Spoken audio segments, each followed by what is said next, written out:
Vote দিলেন, এইমাত্র vote দিয়েছেন। আলহামদুলিল্লাহ, জীবনে অনেকদিন পর ভোট দিলাম। বিশেষ করে আমার জীবনে প্রথম ভোট, কারণ এর আগে আমি ভোট দিতে পারি নাই। ভোট দিতে পেরে শুকরিয়া আদায় করছি আলহামদুলিল্লাহ। ঈদের মতো আনন্দ লাগছে। আশা করছি ঈদের আনন্দ নিয়ে আজকের নির্বাচন হবে ইনশাআল্লাহ। সবাই যেন স্বতঃস্ফূর্তভাবে ভোট দিতে পারে সেই আশঙ্কা এবং আকাঙ্ক্ষা করছি এবং আশাবাদ ব্যক্ত করছি সবার জন্য। মানে আপনার কোনো শঙ্কা আছে কিনা আজকে?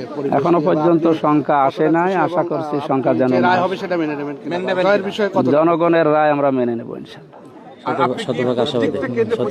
হ্যাঁ, এখন 142টা কেন্দ্র আছে, আমি সব জায়গায় যাব এখন থেকে একেবারে। হ্যাঁ, সব জায়গায় এজেন্ট আছে আমাদের, সব জায়গায় এজেন্ট দেওয়া আছে। নির্বাচনকে আপনি কি কতটুকু সংখ্যা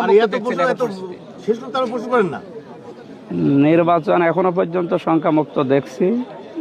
রাতের বেলা কিছু ঘটনা বিচ্ছিন্ন ছিল, ওগুলো যেন দিনের বেলায় পুনরাবৃত্তি না ঘটে। প্রশাসন ঠিক আছে ইনশাআল্লাহ।